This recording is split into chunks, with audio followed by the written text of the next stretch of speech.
오늘은 한번 따라 합시다. 믿음으로 야곱은. 네, 믿음으로 야곱은이라고 하는 제목으로 하나님의 말씀을 증거하겠습니다.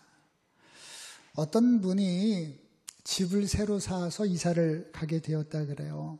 그런데 새 집에 놓을 도자기를 하나 사서 새 집에 놔야 되겠다. 그런 생각을 가지고 도자기 가게로 갔습니다. 도자기 가게 가서 어떤 화분을 내가 고를까 이렇게 보다 보니까 다른 것보다도 어떤 유리 상자 안에 아주 귀하게 보관되어 있는 그런 도자기를 보았어요. 이 사람이 주인 보고 이야기합니다. 이보시오, 사장님, 나 저 도자기를 사고 싶은데 저거 나한테 좀 팔지 않겠습니까? 이렇게 물어보는 거예요. 그랬더니 주인이 하는 얘기가 손님 죄송한데 다른 거는 다 파는데 저거는 파는 도자기가 아닙니다. 그래요. 그러니까 이 손님이 하는 얘기가 내가 돈을 좀 더 많이 줄 테니까 저것 좀 나한테 파십시오. 내가 새 집을 이사를 가는데 그 집에 내가 놓을 좋은 도자기를 고르려고 그러는데 저게 내가 꼭 마음에 듭니다. 그런데 이 주인이 하는 얘기가 저 도자기는 돈을 아무리 많이 줘도 내가 파는 게 아닙니다. 팔 수 없습니다. 그러더라는 거예요. 아니 왜 안 팝니까? 돈을 많이 주면 파는 거지. 그랬더니 이 주인이 하는 얘기가 사실 자기가 예전에는 이 도자기를 만드는 사람이었는데 수주정뱅이였고 아주 노름꾼이었다고 하는 거예요. 자기 스스로를 말하기를 마귀에 사로잡혀서 세상에 아주 폐인처럼 살아가는 그런 사람이었다는 겁니다. 그날도 여지없이 술을 먹고 노름을 하고 나오다가 한 쓰레기장을 지나가는데 그 쓰레기장에 흙이 있더라는 거예요. 그래서 그 흙을 보는데 왠지 처량하고 그 흙을 보는데 자기와 같은 생각이 들더랍니다. 내가 쓰레기처럼 인생이 이렇게 망가졌는데 누가 저 흙을 저런 곳에다가 쓰레기장에다 버렸나. 그래서 그 흙을 주섬주섬 주워가지고 집에 가지고 왔답니다. 그래서 그 흙으로 자기가 도자기를 만들었는데 그 도자기가 그 유리관 안에 놓여있는 그 도자기가 되었다는 겁니다. 그 도자기를 만들고 이 사람이 그 도자기를 바라보면서 너무 은혜를 받았다는 거예요. 쓰레기장에 있던 그 흙이 내가 도자기를 정말로 이렇게 정성으로 만들었더니 귀한 도자기가 되었구나. 내 인생도 지금 쓰레기 인생인데 내 인생도 이렇게 도자기처럼 바뀔 수 있을까? 그런 생각이 들더라는 거예요. 그런데 마침 그때 자기한테 전도를 한 친구가 있었대요. 하나님 믿으라고 날마다 찾아와서 전도하는 그 친구가 있었답니다. 그래서 그 친구를 따라서 교회를 가서 은혜를 받고 하나님을 믿고 새로운 사람으로 지금 변화되어 가게를 운영하고 있더라는 거예요. 그래서 이 손님에게 말하기를 이 도자기는 정말 쓰레기 같고 폐인 같던 그 인생에서 나를 살려주고 나를 구원한 그런 도자기입니다. 이 도자기를 보고 내가 하나님을 믿고 구원받았으니 이 도자기는 내가 절대로 팔 수 없습니다. 그런 이야기를 하더라고 하는 거예요. 우리가 인생을 살아가다 보면 사람만큼 잘 변하는 동물이 없습니다. 동물들은요, 그냥 짐승들은 잘 변하지 않는다 그래요. 본성에 따라서 살아간다 그럽니다. 그런데 사람은 잘 변한다 그러죠. 그 귀한 사랑도 어떻게 한다 그래요? 변한다 그럽니다. 사랑도 변한대요. 그 처음에는 없어서 죽고 못 살 것 같은 그 마음도 시간이 지나면 변한다 그러지 않습니까? 요즘에 뉴스를 보면 우크라이나와 미국과의 관계, 어제 아주 중요한 일이 있었죠. 이 세계가 서로 동맹과 우방을 결정하는데 예전에는 이념으로 인해서 결정이 된 그런 시대가 많이 있었는데 완전히 그런 건 아니지만 요즘에 많은 사람들이 뭐라 그래요? 경제적인 이익과 나라의 경제적으로 이익이 되느냐 안 되느냐 그것을 가지고 우방과 적국이 결정되는 그런 시대가 되었다. 이제 사람들이 그런 이야기를 하고 있습니다. 영원한 우방과 영원한 적국이 없는 그런 시대가 되었다. 그런 이야기들을 하는 거예요. 사람들이 변하는데요. 좋은 쪽에서 나쁜 쪽으로 변하는 사람들도 많이 있어요. 그러나 너무나 감사한 것은 나쁜 쪽에 있다가도 좋은 쪽으로 변하는 사람들도 많이 있더라고 하는 거예요. 그래서 우리가 항상 인생을 살아갈 때 지금 내가 아까 이 도자기 주인과 같이 쓰레기 인생이고 정말로 구걸하는 인생이고 그리고 노름꾼이었고 술 마시는 술주정뱅이였다고 할지라도 그가 하나님을 만나고 은혜를 받게 되면 그 처창한 밑바닥 인생에서도 새로운 인생으로 변화되는 그런 삶을 살 수가 있다고 하는 것이죠. 바라기는 여러분들 주변에 변해야 될 사람들 있습니까? 혹시 그 사람이 나일 수도 있어요. 때로는 내 남편 좀 변했으면 그런 생각이 들 때도 있죠. 혹시라도 믿음을 떠나고 있는 자녀들 있지 않습니까? 과거에는 신앙생활을 잘했는데 대학교 들어가서 변한 사람들도 있을 거고요. 군대 갔다 와서 변한 사람들도 있을 거고요. 결혼하고 세상으로 나간 사람들도 있을지 모릅니다. 그러나 하나님은 능력이 하나님이시기 때문에 어떠한 사람이라고 할지라도 그 쓰레기 같던 진흙을 도자기로 만드시는 하나님의 은혜로 틀림없이 구원받고 변화되는 인생으로 살게 하실 줄로 믿습니다.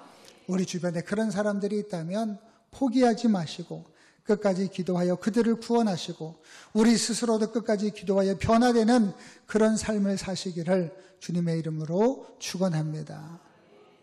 오늘 하나님 말씀에 보면 이렇게 하나님의 은혜로 변화된 한 사람이 있어요. 그 사람이 누구냐? 바로 야곱이라고 하는 사람입니다. 야곱은요, 원래부터 위대한 사람이 아니었어요. 야곱은 성경에 뭐라고 말씀하고 있냐면 어머니 뱃속에서부터 싸운 사람이었습니다. 어머니 뱃속에서부터요, 형제끼리 배 속에서부터 싸움이 있었던 사람이에요. 태어나기 전부터 그의 기질이 별로 그렇게 아름답거나 좋은 사람이 아니었다라고 하는 거예요. 여러분, 쌍둥이가 한날 한시에 생겼습니다. 그런데 태어날 땐 동시에 태어날 수 있나요? 동시에 태어나는 사람 보셨어요? 없죠. 우리 손주들 쌍둥이 두신 분들도 있는데 생길 때는 한날 한시에 생깁니다. 그러나 태어날 때는 누가 먼저 태어나요? 먼저 나온 놈이 먼저 나오는 것이죠. 같이 태어나도 1초라도 먼저 나오면 형이 되고 1초라도 늦게 나오면 아우가 되는 것이 세상의 이치예요. 야곱도 그랬습니다.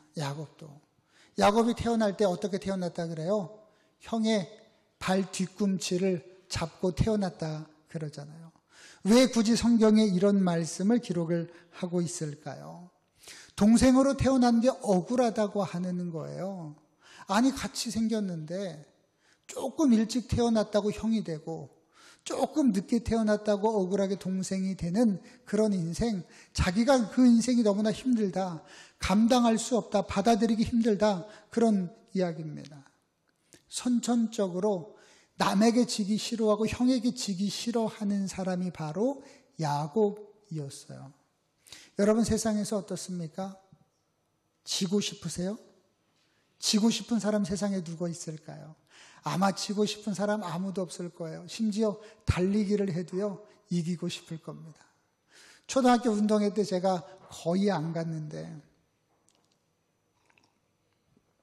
부목으로 있을 때 다른 목사님들은 맨날 이렇게 초등학교 운동회에 다 온다는 거예요. 그런데 저만 안 가서 우리 아이 기도 좀 많이 죽었을 것 같고, 그래서 저 집 아빠는 왜 운동회를 하더나, 이제 그런 얘기들이 막 도는 거예요. 그래서 저도 아이가 5학년 때인가 6학년 때인가 한번 운동회를 갔어요. 가서 이제 아이들이 달리기를 합니다. 저희 아이들 둘이 반에서 초등학교 때 키가 거의 제일 컸거든요. 어렸을 때 키가 아주 컸습니다. 그런데 달리기를 하는데 보통 달리기를 하면 키 큰 사람이 이겨요? 키 작은 사람이 이깁니까? 키 큰 사람이 보통 달리기를 잘하지 않아요? 그런데 어떻게 저희 아이들은 둘을 다 키가 큰데 거의 꼴찌를 하는 거예요. 둘 다. 달리기를 반에서 달리기를 하는데 1등을 해도 현찮은데 거의 꼴찌를 하더라고요. 그래서 제가 속으로 아이고 좀 1등을 했으면, 그런 마음이 있지만 어쩔 수 있습니까? 키는 커도 달리기를 꼴찌를 하는 걸. 아빠 마음에 달리기라도 1등을 했으면 그런 마음이 있더라고요. 세상에 지고 싶은 사람은 아무도 없어요. 그런데 그것이 강했던 사람이 바로 야곱인데, 그 야곱이 어떤 일을 저질렀습니까? 형에게 팥죽 한 그릇으로 장자권을 속여서 사왔어요. 형은 그것을 대수롭지 않게 생각을 하고 농담인 줄 알았는데 야곱은 그것이 진심이었다라고 하는 거예요. 아니 어떻게 팥죽 한 그릇으로 형의 장자권을 뺏어올 수가 있습니까? 그런데 야곱의 마음속에는 형이 되고 싶은 마음이 늘 있었어요. 형이 되고 싶은 마음. 그러니까 인생을 살아갈 때 형을 형으로 여겼겠습니까? 형 대접을 잘 해줬을까요? 아마 그렇지 않았을 겁니다. 야곱은 인생을 살아갈 때 늘 그런 인생을 살았습니다. 결국에 어떻게 했어요? 아버지를 속이고 형 대신 축복을 받는 그런 잘못을 저질렀어요. 물론 그 열정적인 마음은 우리가 이해하지만 어떻게 거짓말로 아버지를 속이고 형 대신해서 형이 받을 복을 받을 수가 있습니까? 야곱은 남의 것을 빼앗고서라도 내가 이득을 취하고자 하는 그런 사람이었습니다. 그러다 보니 인생이 아주 힘들었습니다. 도망가서 살게 되었고 부모님과 떨어져서 살게 되었어요. 창세기 48장 28절에 보니까요, 야곱은 147세를 살았습니다. 인생을 오래 살긴 오래 살았죠. 130세에 애굽에 내려가서 그곳에서 17년을 더 산 사람이 바로 야곱이에요. 창세기 49장 9절에 보니까 그렇게 말씀하고 있어요. 야곱이 바로에게 아뢰되 내 나그네 길의 세월이 130년이니이다. 내 나이가 얼마 못되니 우리 조상의 나그네 길에 연조에 미치지 못하나 험악한 세월을 보내었나이다. 그래요. 자신의 인생이 자신의 뜻과 다르게 힘들고 고단하고 험악한 세월을 살았다고 스스로 고백하고 있는 거죠. 야곱은 이렇게 힘들고 어려운 세월을 살았지만 오늘 하나님 말씀의 21절에 보니까 하나님은 야곱을 어떤 사람이라고 결정하고 있습니까?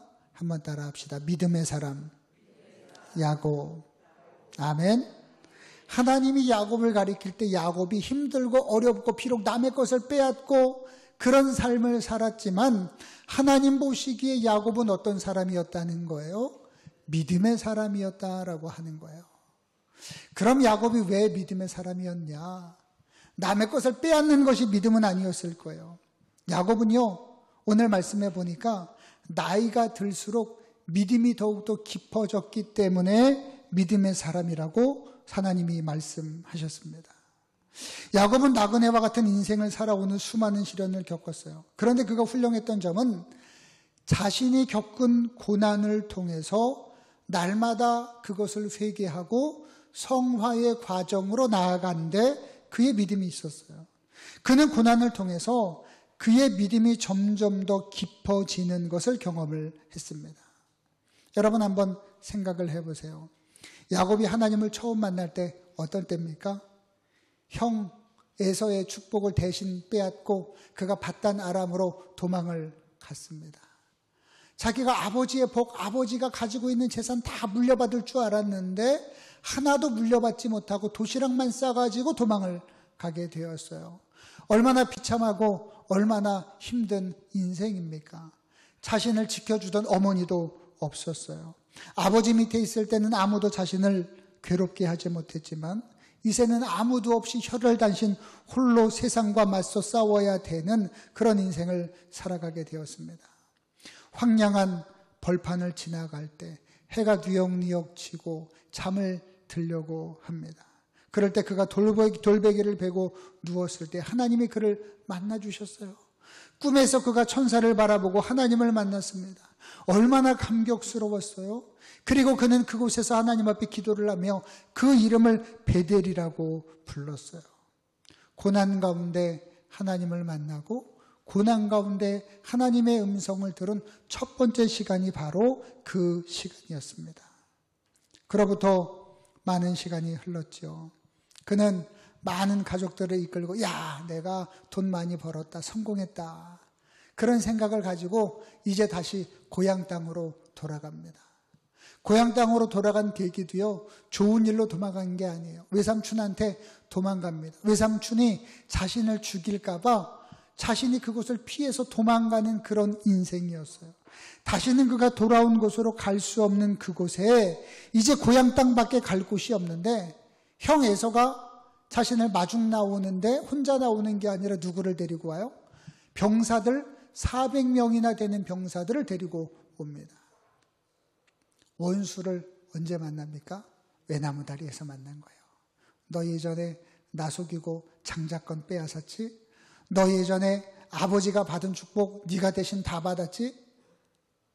그런 마음속의 원망과 울분을 두고두고 쌓고 있다가 이제서 원수가 나타난다 그러니 동생을 죽이려고 형이 400명의 군사를 데리고 오는 거예요. 그럴 때 야곱이 한 일은요, 사람의 방법으로 한 것이 아니라 하나님과 씨름을 했어요. 그가 하나님을 붙잡고 간절하게 매달려 끝까지 하나님 아니면 안 됩니다라고 하는 마음으로 밤새도록 하나님의 사자와 씨름을 해서 환도뼈가 부러졌지만 하나님을 붙잡고 놓지 않고 끝까지 하나님의 응답을 받은 사람이 바로 야곱이었다라고 하는 거예요.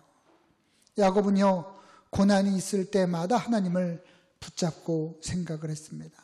고난이 있을 때 하나님 앞에 제단을 쌓았고요, 고난이 있을 때 하나님 앞에 기도한 사람이 바로 야곱이에요. 또 세겜에서 어땠습니까? 이제 좀 살만하니까 자신의 딸 디나가, 외동딸 디나가 이방인에 의해서 몸이 더러워졌어요.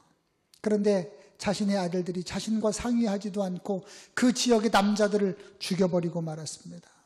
그 소식이 주변 사람들에게 알려지면 자신과 온 가족들은 떼죽음을 당할 그런 위기에 처해 있는 거예요. 야곱은 아무런 힘이 없었습니다.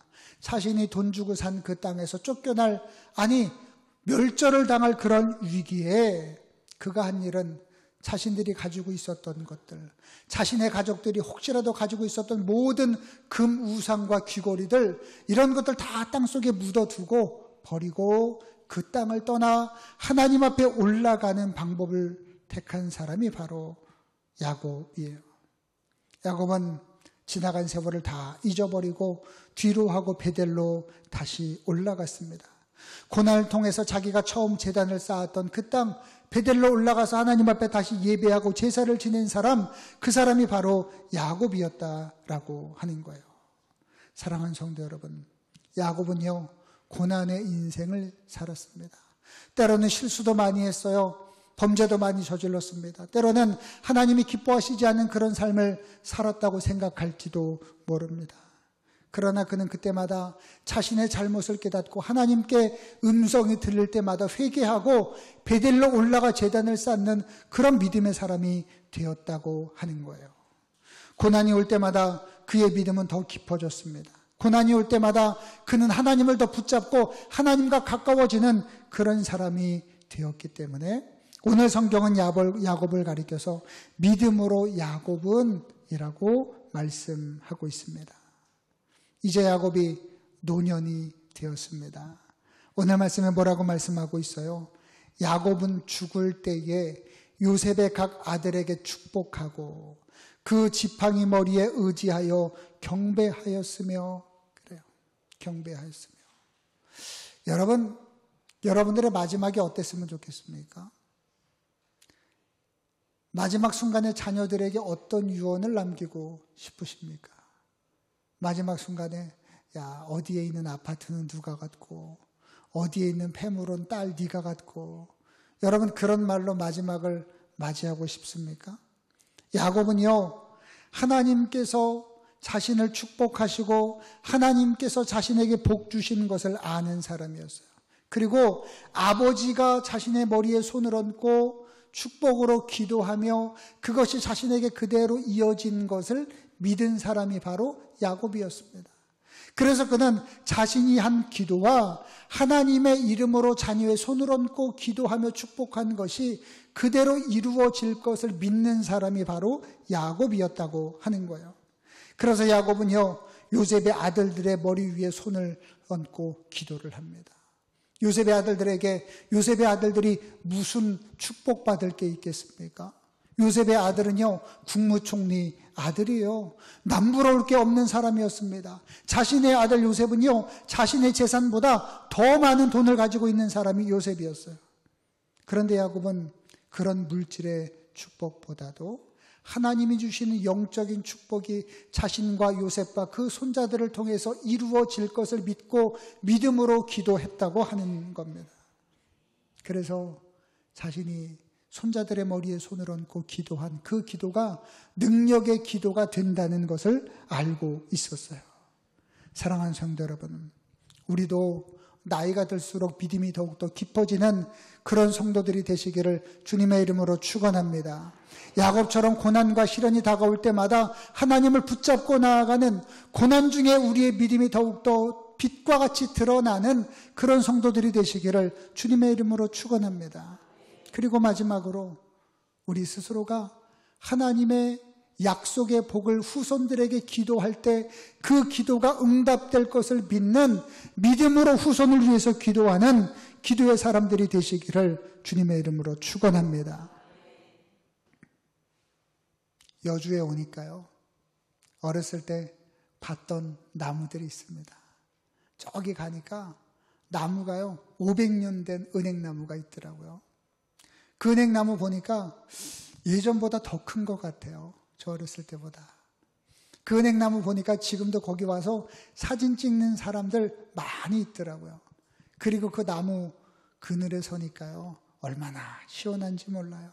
얼마나 시원한지 몰라요. 여러분, 그런 나무를 뭐라고 부릅니까? 거목, 그렇게 부르죠. 그런데 어떤 나무는 산에 올라가 보니까 큰 나무예요. 근데 발로 툭 치니까 나무가 폭삭 쓰러집니다. 그런 나무는요, 속이 텅 비었다는 거예요. 그래서 오래 살긴 오래 살았는데 결국에는 썩어 없어지는 그런 나무가 있어요.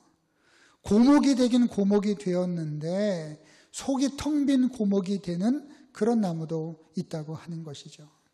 사람들도 마찬가지입니다. 사람들이 지나가다가 햇빛을 피하고 비를 피하는 그런 사람들, 후손들을 위해서 자신의 나무가 잘려진다고 할지라도 가구를 만들고요, 책상을 만들고요, 그런 후손들에게 무언가 남겨줄 수 있는 그런 거목이 되는 사람이 되어야지, 그냥 아무짝에도 쓸모없이 오래는 살았는데 속이 텅 빈 사람들, 하나님을 위해서 남긴 것이 아무것도 없고 믿음으로 살지도 않은 그런 사람들, 자기 혼자 오래 살아서 찔겨지고 때로는 속이 텅 빈 그런 고목이 되면 안 된다고 하는 거예요. 오늘 야곱은요, 나이는 많았습니다. 오래 살았어요. 육신적으로는 아무것도 할 수 없는 그런 사람처럼 보입니다. 그러나 야곱의 인생은요, 정말로 그 믿음의 단계가 하나님을 붙잡고 거목처럼 더욱더 튼튼해지고, 시간이 지나고 바람이 불고 태풍이 올 때마다 그 나이테가 점점 튼튼해지는 그런 사람, 그런 거목과 같은 인생을 살았습니다. 사랑하는 성도 여러분, 야곱과 같은 그런 인생을 사시기를 주님의 이름으로 축원합니다. 우리가 마지막에 인생을 마무리할 때 하나님이 우리를 보시고 믿음의 사람이라고 불려질 수 있는 그런 성도들이 다 되셔서, 믿음으로 야곱은 죽을 때에라고 한 것처럼 우리가 하나님 보실 때 믿음으로 누구누구는 죽을 때에라고 하며 믿음의 사람으로 불려져서 우리도 고난이 있을 때 하나님과 더욱더 가까워지시고, 우리가 받은 그 믿음의 축복을 우리의 후손들에게 믿음으로 물려주며 살아가는 저와 여러분들 다 되시기를 주님의 이름으로 축복합니다. 기도하겠습니다. 생명의 주님, 은혜를 감사합니다.